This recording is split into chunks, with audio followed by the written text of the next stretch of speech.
This morning, we learned that another nearly 1.2 million Americans filed for unemployment benefits last week, the 20th straight week with that number higher than a million.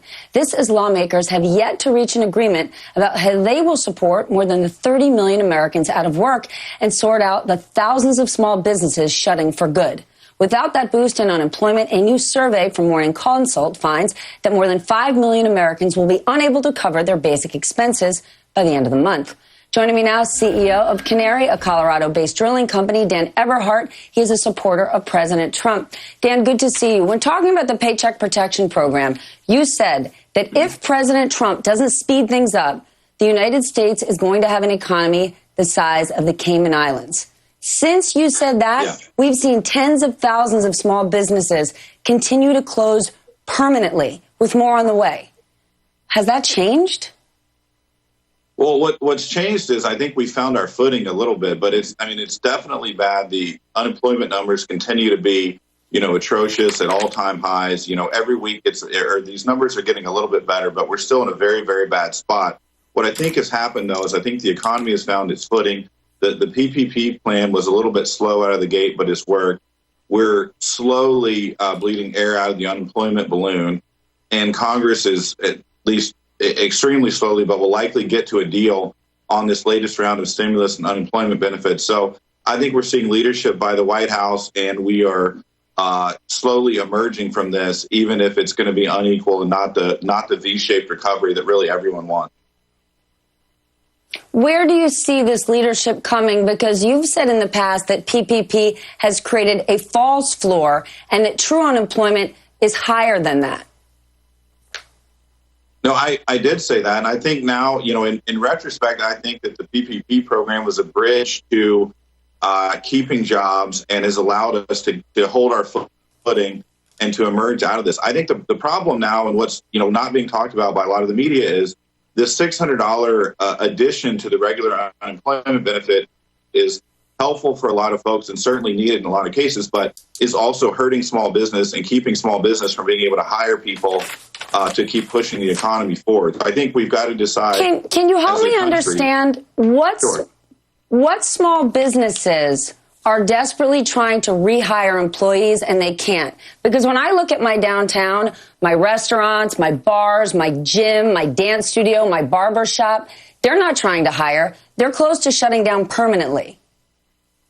Oh, and I think we're seeing that all over America. But I can tell you at Canary, we've had many employees who said they don't want to come back because the unemployment benefits are more than they were making at their job.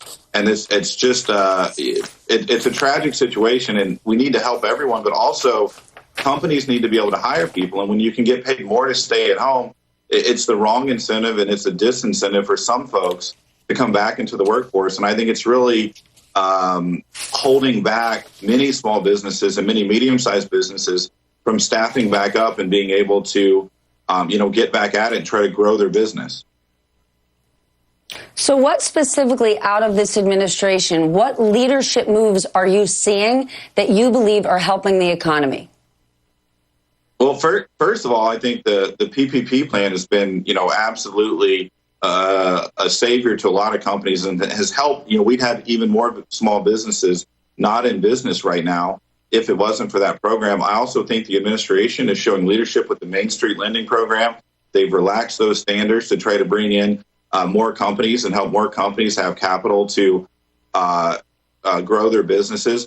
And we're also seeing on this latest stimulus plan, Secretary Mnuchin has been tireless in trying to get this across the finish line in the Republican caucus and find something that the Republicans and Democrats can agree with so we can get this money, in the hands of people that need it and we can keep the economy moving forward. I think the administration, I've been critical when I feel like I should be critical and when I disagree with them, but I think that they're providing leadership and moving the economy in the right place. I also think that Biden's, announced economic plan would be a disaster for America, would raise taxes, and would cost jobs at a time when I think it's just the wrong prescription for what this economy needs in a post-COVID crisis. Biden's economic plan is tone deaf.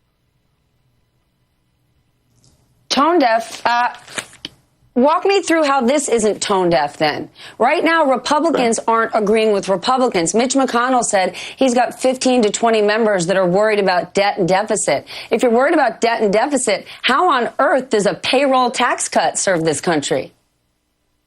Well, friends are going to disagree with friends, quite often. But really, there's two different ways to look at this. Do you take a long-term view that, look, we're spending too much money to try to get out of this hole? Or do you take the other view that, look, the economy is, underwater. The economy is shrunk. There's millions and millions of people unemployed, and we need to help those folks. So we need to spend vociferously to try to get out of this hole. And I think the leadership here, Trump, McConnell, Pelosi, Schumer, these guys are really challenged to try to find that middle ground where we can, protect our long-term interests, keep our taxes from going up in the long term, but also shovel enough money at this problem that we can get the economy back on sound footing and get the unemployment number to fall. The unemployment rate was 11.1% last month. It's projected to fall to something like 10.5% this month. Look, that's a little bit better, but it's nowhere near good enough. We've got a lot of work to do. I think this is a time when we need actual leadership by folks in D.C., and we need to put down the Republican and Democrat, partisan swords, and we need to fight through this together to come up with policy prescriptions that are going to actually work. I think that's what the American people are demanding. I think that's what the current economic situation and pandemic necessitates, and that's what I want to see out of D.C. Let's lead. Let's stop. Without a doubt. Without a doubt, but you yourself have said the president is not a uniter. He's the most divisive we've seen of presidents, and all he does is make these divisions deeper. So how can you make one argument and at the same time support the president who's doing the exact opposite, Dan? Well, overall, I support the president. I think there's been times when I disagree with him, and when I do, I will say that on your show and others.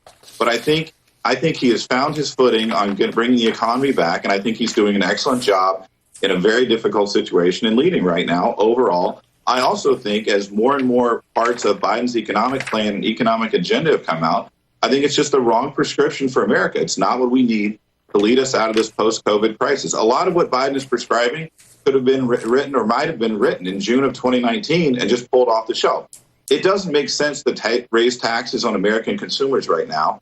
It doesn't make sense to roll back the Trump tax cut, which cut taxes for 82% of families right now, when many small businesses, medium businesses, cities and local economies are struggling.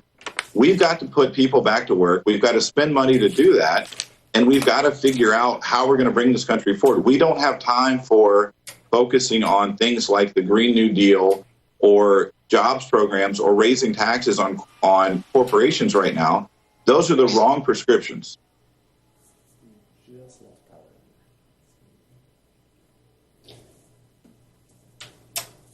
Dan, I think I've lost sound. Can you all hear me?